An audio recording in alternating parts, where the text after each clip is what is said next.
이선균이 갑작스레 세상을 떠난 지 반년이 넘었다.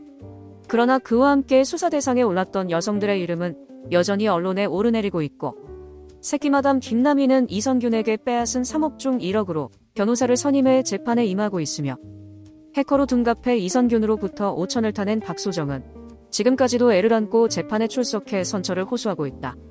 아울러 수사 대상에 올랐던 전희선은 허웅의 전 여자친구로 밝혀져 논란의 중심에 서 있고, 업소녀들에게 뽕투약을 종용한 혐의로 수사받던 황하나는 인터폴 적색 수배가 내려진 가운데 태국 등지에서 도주 행각을 이어가고 있다.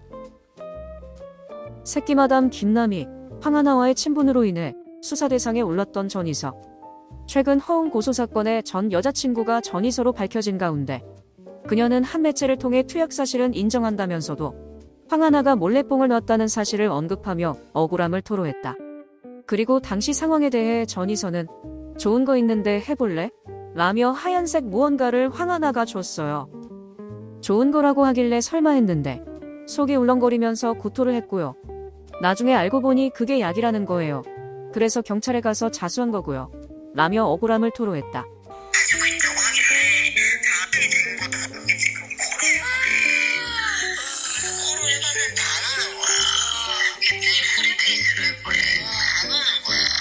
그러니까 언니 그 주사기를 진짜 살짝만 하나도 안 아프다. 진짜 조금만 해버려. 그래서 시작이 된 거야. 너무 나빠. 이거 너무 나빠.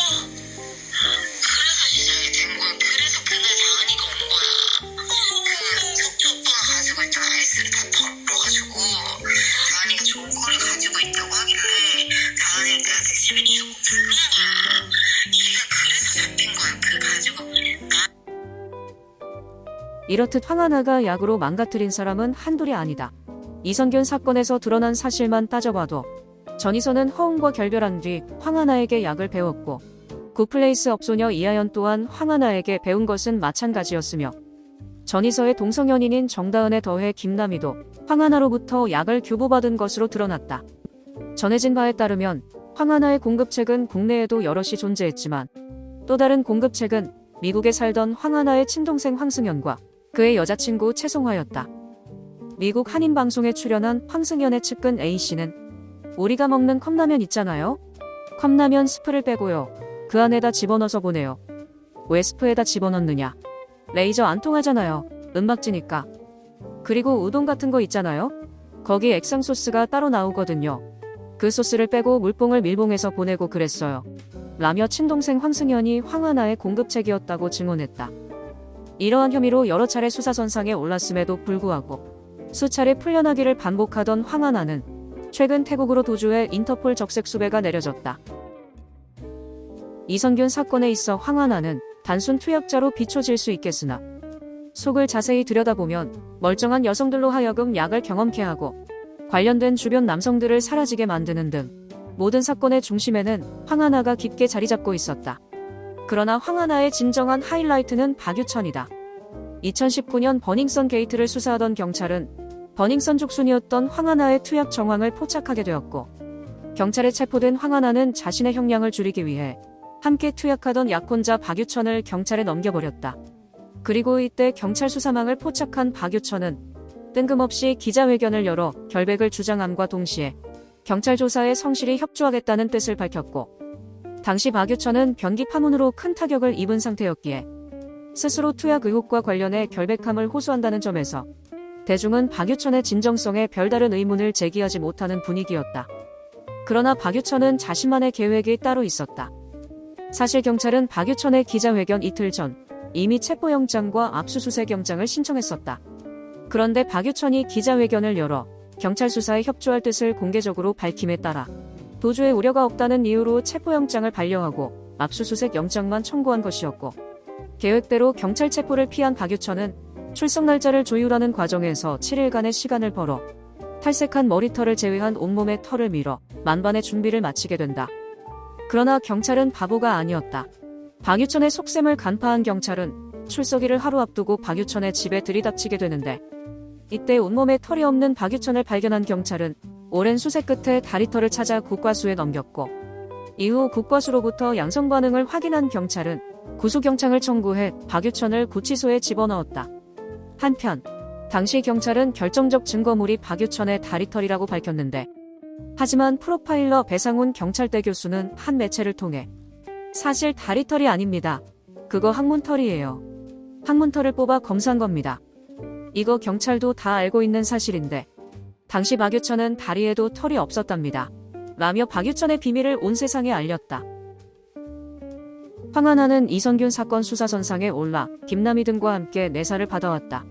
그리고 2024년 1월 31일 경찰은 황하나를 뽕투약 혐의로 입건했고, 2월에는 황하나를 피의자 신분으로 불러 투약 여부를 확인했다.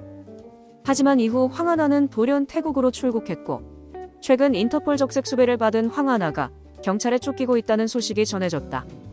그러나 한 경찰 관계자는 피의자로 전환된 황하나에 대해 출국금지 명령이 내려지지 않은 것은 의아하다며 경찰의 봐주기 수사가 아니냐는 의혹을 제기했는데, 실제로 2015년 황하나는 알선 및 매매 등의 혐의가 있었음에도 수사조차 받지 않은 사실이 드러나며 담당 경찰관 2명이 검찰에 넘겨졌고, 2019년에는 경찰이 구속영장을 2차례 신청했음에도 검찰이 모두 반려한 일도 있었으며, 지난 2015년 명예훼손으로 고발을 당했을 때 황하나는 우리 외삼촌하고 아빠는 경찰청장이랑 개베프야 라며 경찰 고위 인사와 친분을 과시한 사실이 알려져 의혹을 증폭시켰다.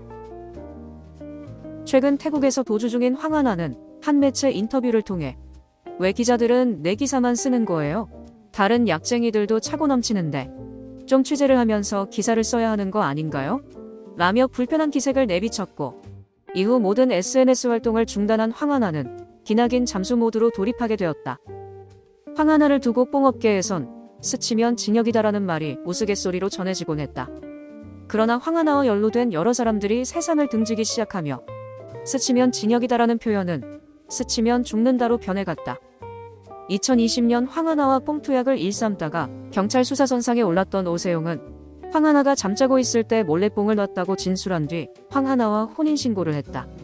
그러나 황하나에게 이용만 당한 사실을 뒤늦게 알게 된 오세용은 용산경찰서를 찾아 황하나의 부탁을 받고 거짓 진술을 했다고 자백한 뒤 이틀이 지나 세상을 떠났고, 이때 법정 남편 오세용의 비보를 접한 황하나는 내가 그랬어?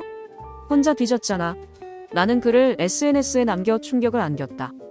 그리고 오세용의 친구이자 황하나와 투약을 일삼던 국내 최대 공급책 남씨는 세용이는 그런 선택을 할 사람이 아닙니다. 친구의 억울함을 풀어주세요. 라며 언론을 통해 의혹을 제기하던 중 느닷없이 세상을 등지는 선택을 했다가 중투에 빠져 의사소통이 불가능한 상태가 되어버렸다.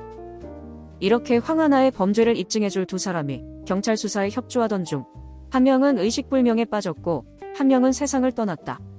그리고 일각에선 황하나 사건과 연루된 이선균을 언급하며 황하나와 스치면 죽는다는 말은 과언이 아니다라고 말하고 있다.